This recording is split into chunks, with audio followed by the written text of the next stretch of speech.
आज का स्टार्ट करते हैं इलेक्ट्रोकेमिस्ट्री, ठीक है। ध्यान देकर सुनना क्या क्या पढ़ेंगे इस चैप्टर में। सबसे इंपॉर्टेंट चीज आएगा तुम्हारा, सबसे पहले तो जानेंगे अपन सेल के बारे में।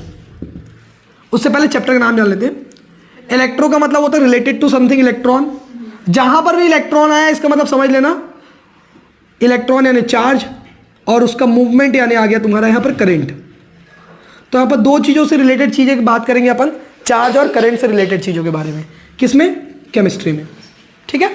तब एक बात समझना, इलेक्ट्रोकेमिस्ट्री में बेसिकली हम लोग चार्ज या करंट इससे रिलेटेड केमिस्ट्री के बारे में बात करेंगे। सबसे पहले जब भी हम लोग चार्ज बात करते हैं, करंट बात करते हैं केमिस्ट्री में, तो हमारे दिमाग में एक चीज़ आता है, क्या चीज़? सेल।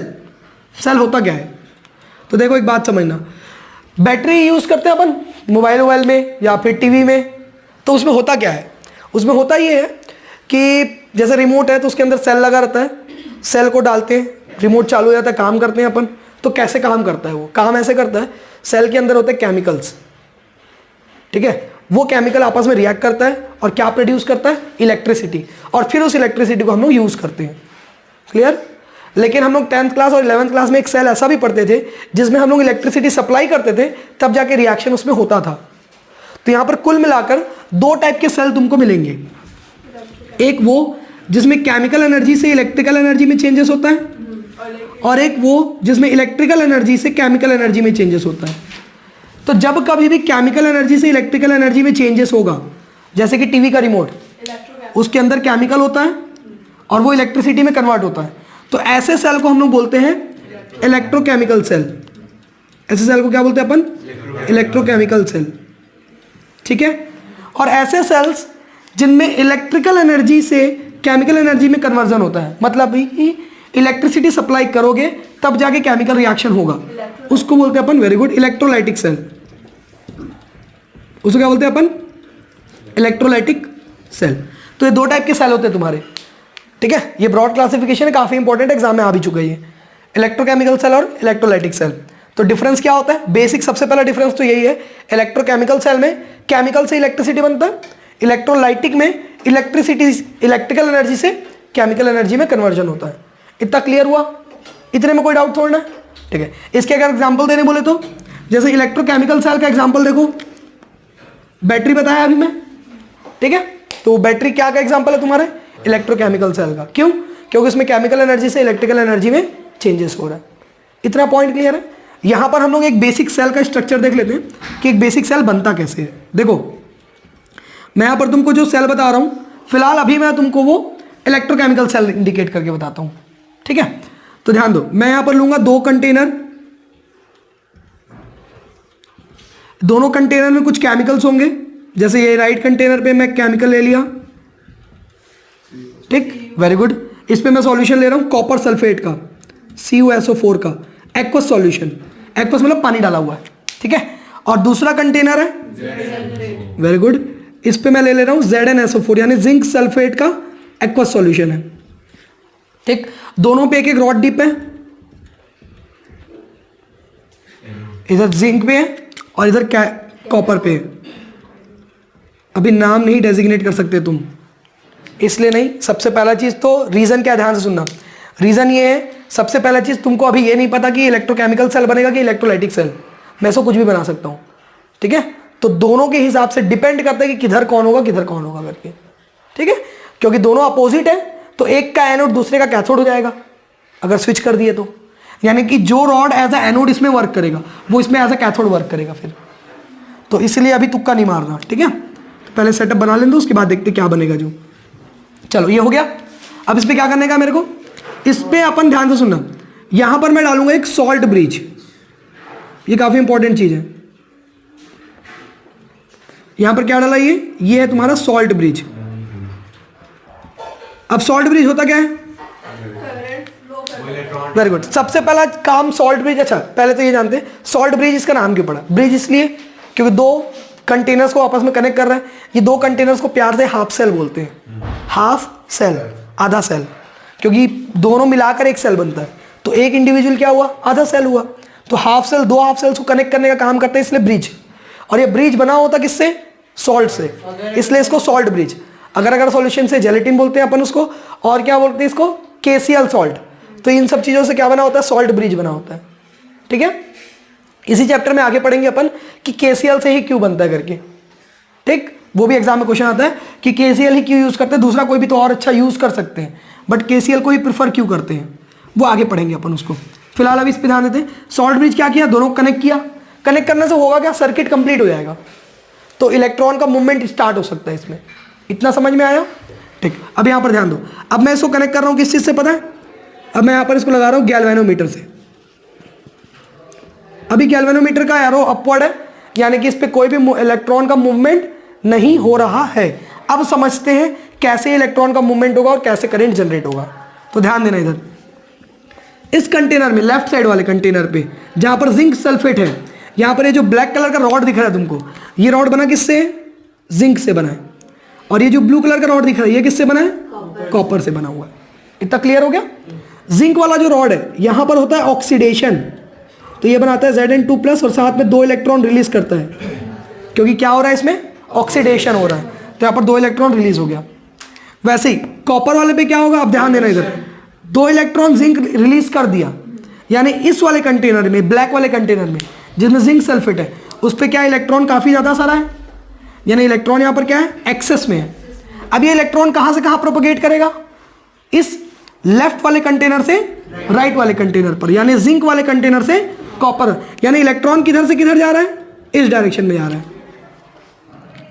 इलेक्ट्रॉन किधर से किधर जा रहा है, लेफ्ट से राइट। अब इतना बेसिक सबको पता है कि जिधर इलेक्ट्रॉन जाता है उसके अपोजिट डायरेक्शन में करंट फ्लो करता है, यानी करंट किधर फ्लो करेगा, फिर करंट इस डायरेक्शन में फ्लो करेगा। ये ब्लू वाला करंट है, ये करंट इस डायरेक्शन में फ्लो करेगा, राइट से लेफ्ट की तरफ। क्लियर हो गया ये चीज, ठीक। अब ये इलेक्ट्रॉन इधर जा रहा है, इधर जाके करेगा क्या वो, तो इधर जाएगा, तो ये जो कॉपर 2+ ऑलरेडी प्रेजेंट है यहाँ पर, इसके पास जाएगा, 2 इलेक्ट्रॉन यहाँ पर ऐड होगा और ये रिड्यूस होकर क्या बना लेगा, कॉपर। यानी कि ये जो ब्लैक वाला जिंक है, इसमें क्या हो रहा है, ऑक्सीडेशन, और ये ब्लू वाले में क्या हो रहा है, रिडक्शन, ठीक। ऑक्सीडेशन कहां पर होता है, एनोड पे होता है, और रिडक्शन कहां पर होता है, कैथोड पे। Very good.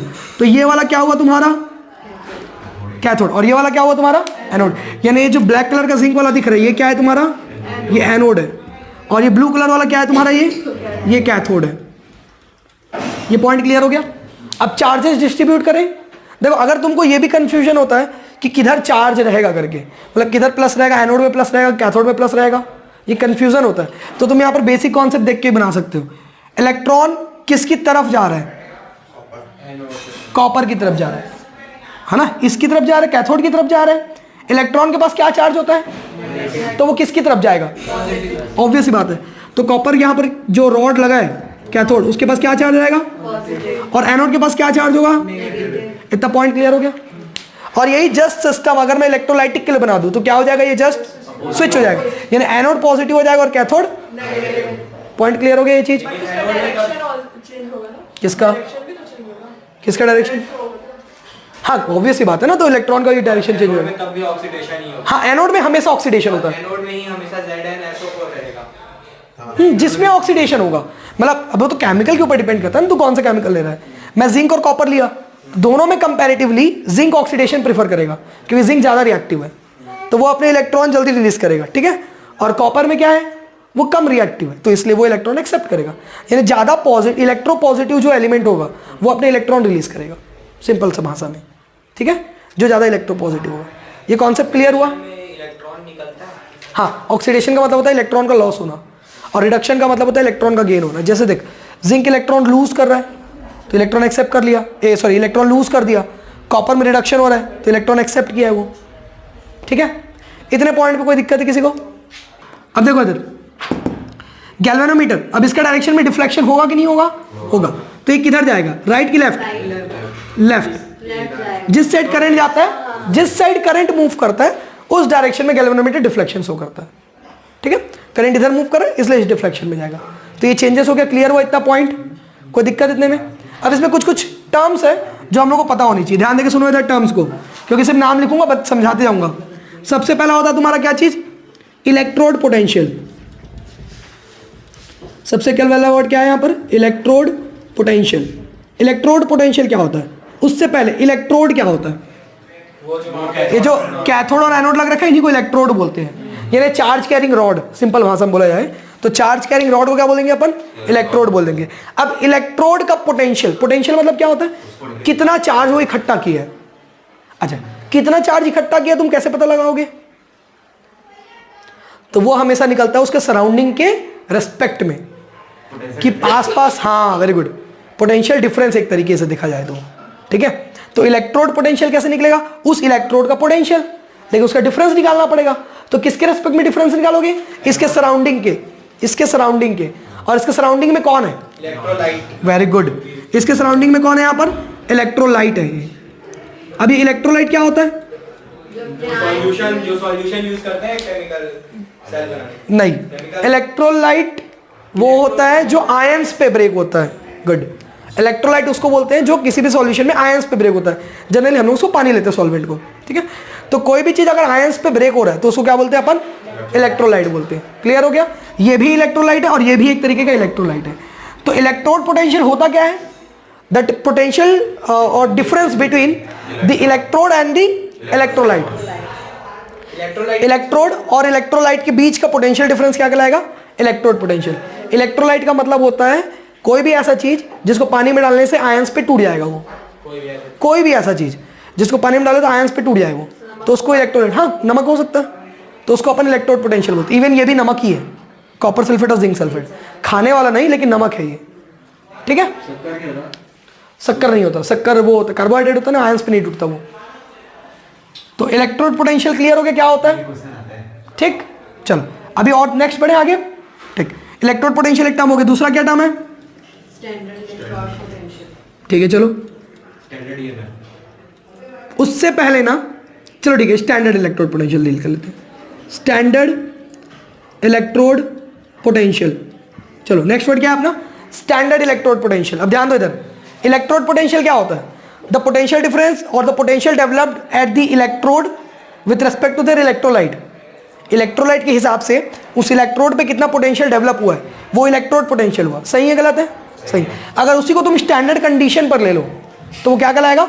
Standard electrode potential. Standard condition मतलब क्या होता है? देखो केमिस्ट्री में स्टैंडर्ड का मतलब होता है सारा चीज यूनिट होना चाहिए, यूनिटी होना चाहिए और नॉर्मल टेम्परेचर प्रेशर होना चाहिए। मतलब रूम टेम्परेचर, एटमॉस्फेरिक प्रेशर, ठीक है। और इसका जो कंसंट्रेशन होगा वो कितना होना चाहिए? 1 मोलर होना चाहिए। हाँ, कैपिटल एम मोलर। तो उस कंडीशन पर अगर तुम इसका इलेक्ट्रोड पोटेंशियल कैलकुलेट करोगे तो क्या आएगा तुम्हारा? Standard electrode potential. क्लियर? अब सुनना, इलेक्ट्रोड पोटेंशियल को किससे रिप्रेजेंट करते हैं अपन? ई से। स्टैंडर्ड इलेक्ट्रोड पोटेंशियल को ई नॉट से या ई डिग्री से, ठीक है। तो स्टैंडर्ड को किससे रिप्रेजेंट कर देते हैं? ई नॉट या फिर ई डिग्री बोल देते हैं अपन इसको। इतना पॉइंट क्लियर हो गया? ठीक है। अभी एक बात बताओ मेरे को, इलेक्ट्रोड पोटेंशियल एक कंटेनर के अंदर की बात हो रही है, स्टैंडर्ड इलेक्ट्रोड पोटेंशियल ये भी एक कंटेनर की बात हो रही है। तो इस कंटेनर में जैसे ये डेवलप होगा वैसे इस कंटेनर में भी तो ये डेवलप होगा, और दोनों कंटेनर का अपना अपना इलेक्ट्रोड पोटेंशियल होगा, हाँ या ना? दोनों का जो डिफरेंस होगा उतने ही बेसिस पे तो इलेक्ट्रॉन फ्लो करेगा। जितना ज्यादा डिफरेंस उतना ज्यादा इलेक्ट्रॉन फ्लो करेगा। अगर एग्जांपल के तौर पे लिया जाए तो समझने के लिए एक काम करते हैं अपन, जैसे मान के चलो ये अपना इलेक्ट्रोलाइटिक सेल है, एक इधर है एक इधर है, ठीक है। तुम इसी को एज्यूम कर सकते हो जैसे इधर कॉपर सल्फेट है और इधर तुम्हारा जिंक सल्फेट है, ठीक है। अभी एक बात बताओ, ये दोनों के बीच में कोई पोटेंशियल डिफरेंस है अभी? नहीं। लेकिन एक बात नोटिस करो, जमीन से दोनों का अपना अपना एक पोटेंशियल डेवलप हुआ है, दोनों इलेक्ट्रोड पे अपना अपना एक पोटेंशियल है। अगर मैं इस पे इलेक्ट्रॉन रख दूं इस साइड तो क्या ये इलेक्ट्रॉन इधर से इधर फ्लो करेगा? क्यों नहीं करेगा? दोनों के पास पोटेंशियल तो है, दोनों का खुद का पोटेंशियल है कि नहीं है? स्टिल ये इलेक्ट्रॉन फ्लो नहीं कर रहा है। क्यों नहीं कर रहा है? नहीं, सर्किट लगा है ना इसमें, ये पूरा कंप्लीट है, सेटअप पूरा ही, तब तो पोटेंशियल डेवलप हुआ, ये तो पोटेंशियल थोड़ा डेवलप होता। तो यहाँ पर का ये पोटेंशियल इसका जिंक का है, इसका कॉपर का इतना पोटेंशियल, दोनों में अपना अपना पोटेंशियल है। स्टिल अगर इलेक्ट्रॉन यहाँ पर है तो यहाँ से यहाँ नहीं जा रहा है। क्यों नहीं जा रहा है? क्योंकि ये दोनों के बीच का डिफरेंस नहीं है। तो इलेक्ट्रॉन को फ्लो करने के लिए क्या चाहिए? दोनों के बीच का पोटेंशियल डिफरेंस भी तो चाहिए। तो अब मैं पोटेंशियल डिफरेंस डेवलप कर दिया, एक साइड ज़्यादा एक साइड कम, कोई फर्क नहीं पड़ रहा अभी फिलहाल के लिए, समझने के लिए, ठीक है। तो मैं पोटेंशियल डिफरेंस डेवलप कर दूं, इधर मैंने ज़्यादा कर दिया, इधर मैंने कम कर दिया, अभी समझने बस के लिए। तो यहाँ पर मैं डाल देता हूँ इलेक्ट्रॉन को, तो क्या ये फ्लो करेगा? कर रहा है। अब पोटेंशियल डिफरेंस और बढ़ा दूं तो और जल्दी फ्लो करेगा फिर ये, ठीक है, और जल्दी फ्लो करेगा, ठीक है। तो ये समझ में आ गया इतना चीज, यानी कि इलेक्ट्रॉन का जो मूवमेंट है वो किस चीज के ऊपर डिपेंड करता है, पोटेंशियल डिफरेंस की तरफ। किस चीज के ऊपर डिपेंड करेगा, पोटेंशियल डिफरेंस। खुद का पोटेंशियल होना अच्छी बात है, बट अगर दोनों का मिलाकर पोटेंशियल डिफरेंस नहीं डेवलप होगा तो वो इलेक्ट्रॉन फ्लो नहीं करेगा। तो उस पोटेंशियल डिफरेंस को क्या बोलते हैं, उसी को क्या बोलते हैं अपन, सेल पोटेंशियल, और क्या बोलते हैं इसके साथ साथ ईएमएफ ऑफ सेल, उसी को क्या बोलते हैं अपन, सेल पोटेंशियल और ईएमएफ ऑफ सेल। यानी सेल पोटेंशियल और ईएमएफ ऑफ सेल होता क्या है, it is basically the difference between the two electrodes of what, standard electrode potential भी ले सकते हो, इलेक्ट्रोड पोटेंशियल भी ले सकते हो। हम लोग केमिस्ट्री में जनरली क्या लेकर चलेंगे, मान के चलते हैं हम लोग हमेशा स्टैंडर्ड। तो ये कौन से का होगा, दोनों स्टैंडर्ड होगा। मतलब कि सेल पोटेंशियल और ईएमएफ होता क्या है, it is basically the difference between the two standard electrode potential. Clear हो गया, दोनों स्टैंडर्ड इलेक्ट्रोड पोटेंशियल के बीच का जो डिफरेंस होता है उसी को क्या बोलते हैं, सेल पोटेंशियल या फिर ईएमएफ। कोई डाउट इतने में, पक्का, ठीक है। अब यहां पर ध्यान दो, तो सर किसका बड़ा होगा और किसका कम होगा, सबसे बड़ा डिपेंड, मतलब सबसे बड़ा कंफ्यूजन, सर किसका बड़ा किसका कम। तो एक बात बताओ, करंट कहां से कहां फ्लो कर रहा है, यानी बड़ा से छोटा की तरफ जाएगा करंट हमेशा। तो हम लोग आपके यहाँ पर जो सेल पोटेंशियल लेते हैं वो करंट के रेस्पेक्ट में ले रहे हैं, ठीक है। तो करंट जिधर ज्यादा वो ज्यादा, जिधर कम उधर कम। तो करंट किधर ज्यादा है, तो यहाँ पर ई नॉट क्या लिखाएगा, ये कैथोड, क्योंकि ये बड़ा होगा, माइनस ई नॉट किसका लिखाएगा, एनोड। और ये जो दोनों का डिफरेंस निकलेगा वो क्या होगा, ई नॉट सेल का। पोटेंशियल के लिए ई स्टैंडर्ड है तो नॉट, और किसका, सेल का। तो ई नॉट सेल क्या निकला तुम्हारा, E not cathode minus E not anode, ठीक है, ठीक है। चलो आगे बढ़े इस पे, चलो ध्यान दे इधर। तो ये सेल पोटेंशियल निकल गया, EMF of the cell, E not cell निकला, E not cathode minus E not anode value, ठीक है। अब यहाँ पर ध्यान देना, कैथोड किस साइड रहता है, राइट साइड, और एनोड किस साइड रहता है, लेफ्ट साइड। इसीलिए ई नॉट सेल में E not cathode minus E not anode को एक और फॉर्मूले से इंडिकेट कर सकते हैं अपन, क्या पता है, E not cell is equals to E naught of right half minus E naught of left half, ठीक है। ये बेटर हाफ नहीं है, राइट और लेफ्ट हाफ है, ध्यान रखना, ठीक। तो E not cell equals to E naught right minus E naught left. Right मतलब राइट साइड कैथोड, लेफ्ट मतलब लेफ्ट साइड एनोड, क्लियर। अब इसमें कुछ कॉन्सेप्ट यहीं पर बता दूं जो एग्जाम में आता है, चलो ध्यान देना, यहीं पर बता रहा हूँ, इसी चीज़ का कॉन्सेप्ट है। सबसे पहला चीज, ई नॉट सेल का वैल्यू हमेशा बड़ा होना चाहिए 0 से, तभी वो सेल क्या होगा तुम्हारा, स्पॉन्टेनियस होगा। स्पॉन्टेनियस का मतलब पॉसिबल होगा बोल सकते हो एक तरीके से, एक्चुअली उसका मतलब फिजिबल होता है, बट स्पॉन्टेनियस का मतलब होता है कंटिन्यूस, यानी वो सेल काम करेगा, वर्किंग सेल होगा, क्लियर। अगर एक तुमने सेल प्रिपेयर किया है जिसका ई नॉट वैल्यू 0 आ रहा है, इसका मतलब पता है नहीं, इसका मतलब वो इक्विलिब्रियम पे है। इक्विलिब्रियम पे मतलब वेरी गुड, उस पर कहीं पर भी कोई भी चार्जेस का मूवमेंट नहीं हो रहा है। जैसे बताया था अभी, प्लैंक रख के उसके ऊपर इलेक्ट्रॉन रखा था, लेकिन मूव, दोनों का अपना अपना पोटेंशियल वैल्यू है, स्टिल वो मूव नहीं कर रहे। क्यों? क्योंकि दोनों किस में थे, इक्विलिब्रियम में थे, ठीक है। और तीसरा केस, अगर वो ई नॉट सेल का वैल्यू लेस देन 0 हो गया तो उस केस में वो क्या बन जाता है, फिर वो नॉन स्पॉन्टेनियस। नॉन स्पॉन्टेनियस यानी वो रिएक्शन उल्टा चल रहा है, वो होगा ही नहीं, सीधी बात है, ठीक है। इलेक्ट्रोकेमिकल है ऊपर वाला, बीच वाला कुछ नहीं है, बीच वाला कुछ नहीं, और तीसरा वाला इलेक्ट्रोलाइटिक सेल है। अच्छा ये वाला, ओके ओके देखो ध्यान से सुना, ई नॉट सेल का वैल्यू जब ग्रेटर देन 0 आएगा, इसका मतलब स्पॉन्टेनियस है। इसका मतलब क्या है, इसका मतलब वेरी गुड, इसका मतलब वो इलेक्ट्रोकेमिकल सेल, यानी उसमें से ईएमएफ डेवलप हो रहा है, यानी इसमें इलेक्ट्रिसिटी हम लोग को मिल रहा है, इसमें कुछ नहीं हो रहा है, इसमें इसको काम कराने के लिए उल्टा इलेक्ट्रिसिटी देना पड़ रहा है। तो जब तक इलेक्ट्रिसिटी दोगे तब तक काम होगा। समझ में आ गया, ये पॉइंट क्लियर हुआ। तो एक तरीके से बोल सकते हैं ई नॉट ग्रेटर देन 0 हुआ, इसका मतलब वो इलेक्ट्रोकेमिकल सेल हो सकता है।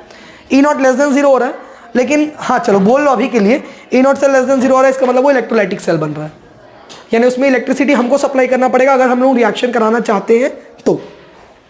इतना पॉइंट क्लियर हो गया, इतने में कोई दिक्कत है नहीं। मेरे को एक प्रॉब्लम है, अब इस सेल का कितना आएगा ई नॉट वैल्यू, मतलब ई नॉट सेल कितना होगा इस वाले का, हाँ तो कैथोड माइनस एनोड, कैथोड में कौन है, इस वाले के लिए कॉपर है, उसमें क्या है Cu2 प्लस, है ना, और इस वाले पे कौन है Zn2 प्लस, ठीक। तो अब ये बताओ E02 प्लस का वैल्यू कितना है और Zn2 प्लस का वैल्यू कितना है। चलो अभी मैं बता दे रहा हूँ, 0.34 है माइनस इसका है माइनस 0.76, दोनों को सॉल्व करें तो ये 0.34 माइनस माइनस प्लस हो गया, प्लस 0.76, दोनों को ऐड किया तो कितना आएगा, वेरी गुड 1.1 वोल्ट। यानी E0 सेल का वैल्यू जो तुम्हारा निकल रहा है वो कितना निकल रहा है इसका 1.1 वोल्ट। अब यहाँ पर एक प्रॉब्लम है, प्रॉब्लम क्या है कि सर ये वैल्यू कैसे पता होगा, वो स्टैंडर्ड वैल्यू है तो दिए रहेगी, ऑब्वियस बात है क्वेश्चन में, यानी ये वैल्यू क्वेश्चन में दिए रहेगी, ठीक है, तो इतना पैनिक इसमें नहीं होना। लेकिन यहाँ पर एक क्वेश्चन यहाँ राइज होता है, सर ठीक है चलो ये तो क्वेश्चन में दिया रहेगा, हमको पता चल गया, बट जो साइंटिस्ट इसको प्रिपेयर किया था उसको कैसे पता चला कि इसकी वैल्यू इतनी इतनी है करके, तो वो वैल्यू कहीं से तो फाइंड आउट किया होगा, तो कैसे फाइंड आउट किया, नहीं, वोल्ट मीटर तब काम करता है जब तक वो दोनों में से किसी एक का पता होगा, इसमें दोनों में से किसी को नहीं पता, कोई टर्मिनल का नहीं पता तो तू कैसे फाइंड आउट करेगा, तो नहीं, तो वो तो उसके बाद बनेगा ना बेटा, फाइंड आउट करने के बाद। तो यहाँ पर फिर एक आता है कौन, सब मुसीबत की जड़, मतलब सॉल्व करने वाले, ठीक है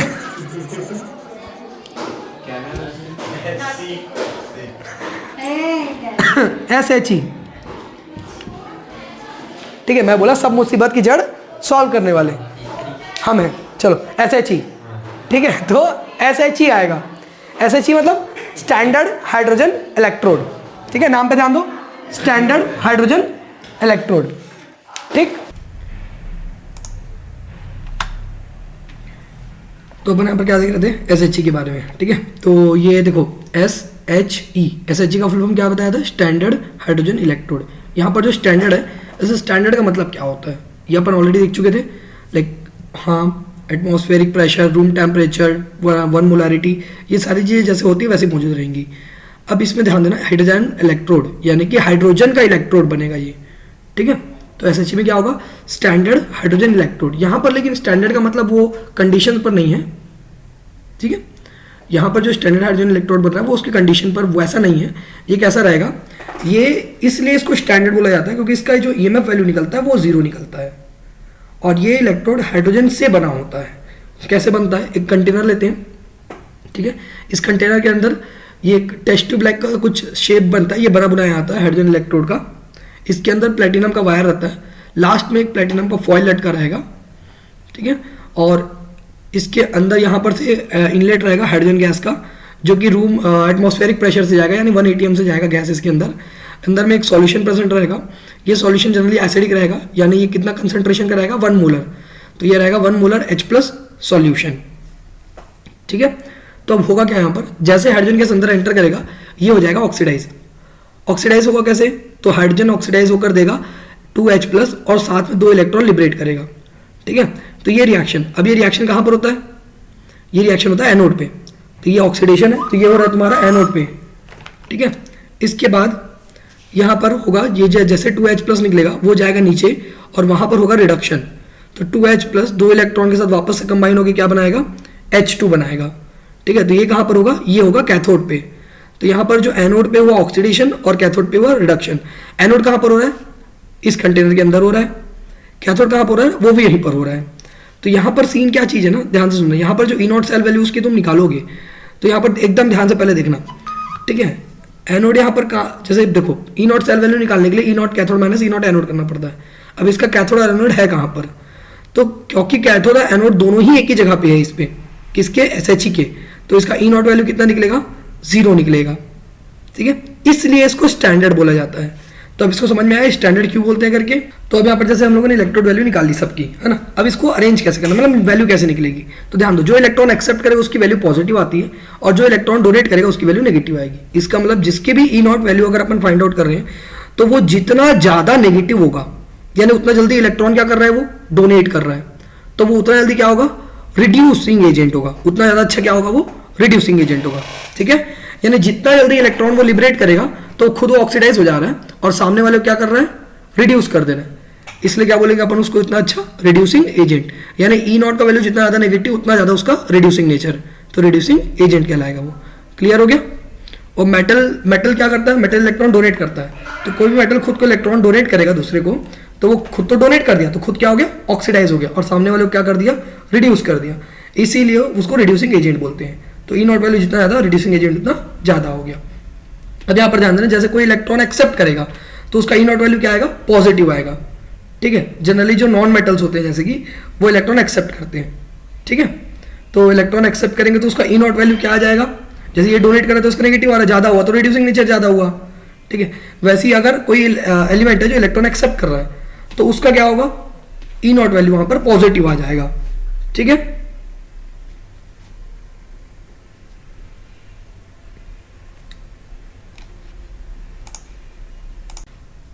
अब जैसे कि किसी का ई नॉट वैल्यू पॉजिटिव आ रहा है तो वो क्या होगा, उतना अच्छा ऑक्सीडाइजिंग एजेंट होगा। क्या होता है, नेगेटिव में कब आता है, जब इलेक्ट्रॉन डोनेट करता है, और यहाँ पर ई नॉट वैल्यू पॉजिटिव कब आएगा, जब इलेक्ट्रॉन एक्सेप्ट करेगा। यानी कि जितना जल्दी वो इलेक्ट्रॉन एक्सेप्ट करेगा क्या हो जाएगा, वो क्या हो जाएगा, वो उतना जल्दी रिड्यूस हो जाएगा और सामने वाले क्या कर देगा, ऑक्सीडाइज कर देगा, ठीक है। तो क्या हुआ, एक ऑक्सीडाइजिंग एजेंट हुआ। जैसे कि यहाँ पर देखो Cu2+ क्या आ रहा है, पॉजिटिव वैल्यू आ रही है, इसका मतलब वो ऑक्सीडाइजिंग एजेंट का काम कर रहा है, और जिंक वहां पर नेगेटिव वैल्यू कंटेन कर रहा है, इसका मतलब वो रिड्यूसिंग नेचर का काम कर रहा है, रिड्यूसिंग एजेंट का काम कर रहा है। तो इतना सब कुछ समझ में आया, पक्का? कोई डाउट है किसी को इसमें, कोई भी प्रॉब्लम किसी को इसमें? तो अब ये जितने भी वैल्यूज मिलेंगे सबको एक सीरीज में अरेंज करेंगे अपन, और उसको इलेक्ट्रोकेमिकल सीरीज बोलते हैं। इतना क्लियर है? तो इलेक्ट्रोकेमिकल सीरीज क्या होती है तुम्हारी, ये जो ई नॉट वैल्यूज तुम्हारी निकलेगी, ठीक है, उन सारे वैल्यूज को जो उसके रिड्यूसिंग नेचर और ऑक्सीडाइजिंग एजेंट नेचर को इंडिकेट कर रहे हैं, उनको सबको एक सीरीज में अरेंज कर देंगे, और वो सीरीज कहलाएगी इलेक्ट्रोकेमिकल सीरीज, ठीक। अब इस पे आगे देखते हैं अपन।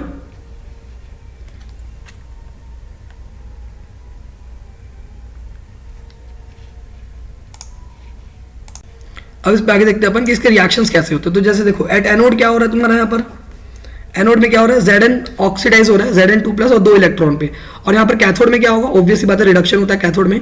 रिडक्शन में क्या हो रहा है, यहाँ पर Cu2+ आयन जो 2 इलेक्ट्रॉन वहां से लिबरेट हुआ है उसको एक्सेप्ट कर रहा है और Cu बना रहा है।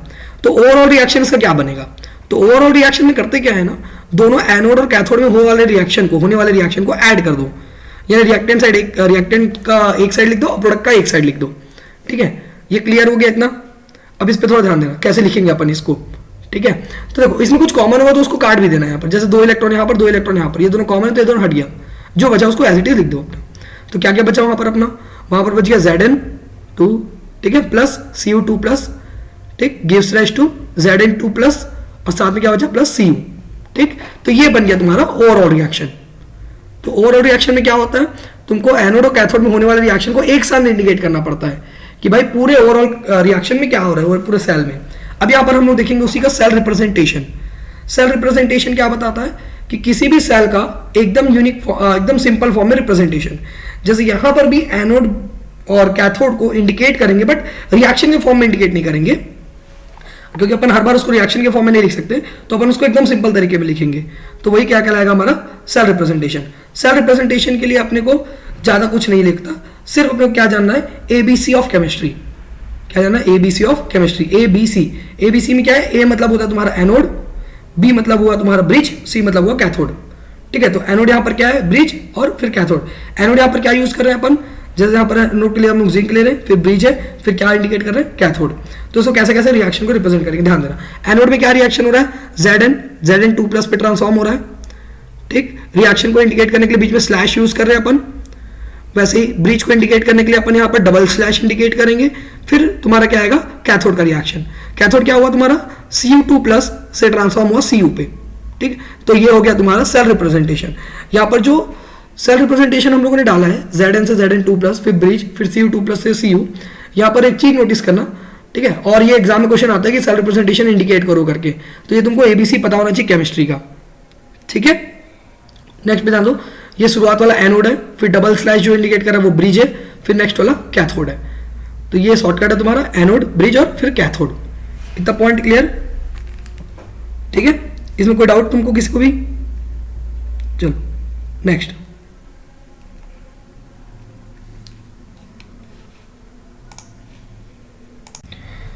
अब यहाँ पर ध्यान दो, जैसे अब देखो इसमें नर्स्ट अब इक्वेशन हम लोग डिस्कस करेंगे जो क्या इंडिकेट करता है। देखो अभी तक हम लोगों ने क्या करा था, ई नॉट सेल वैल्यू निकाल रही थी, यानी सबकी standard condition. But her bar standard condition लेना जरूरी तो नहीं है, या पॉसिबल भी नहीं है कि भाई हम हर बार स्टैंडर्ड कंडीशन ले पाए।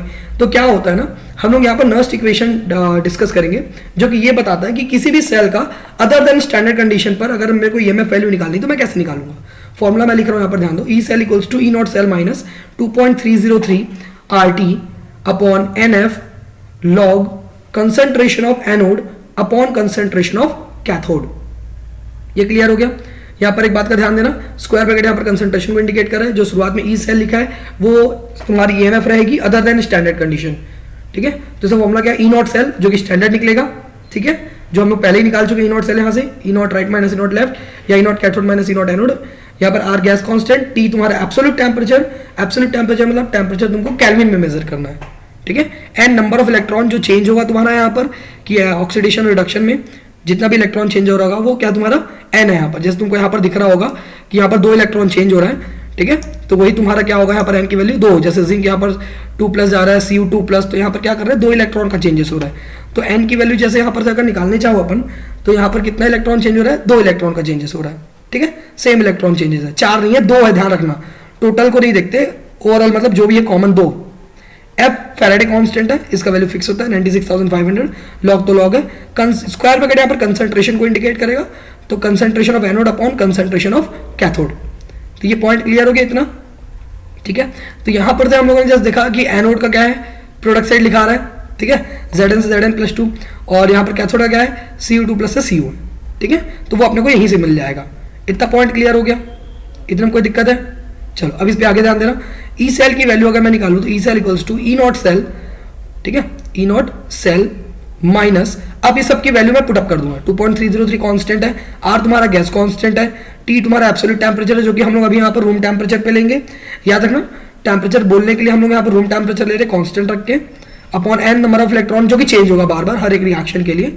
एफ फैराडे कांस्टेंट है जिसकी वैल्यू फिक्स होती है 96,500 कूलम, ठीक। अब इन सब वैल्यू को रखेंगे पूरे पे और सॉल्व करेंगे, तो सॉल्व करने से वैल्यू मिलेगी 0.0591 अपॉन एन जो वेरिएबल था वो बच गया, upon n log concentration of anode upon concentration of cathode. तो ये मिल गया तुमको फाइनल नर्स्ट इक्वेशन का फॉर्मूला, ठीक है।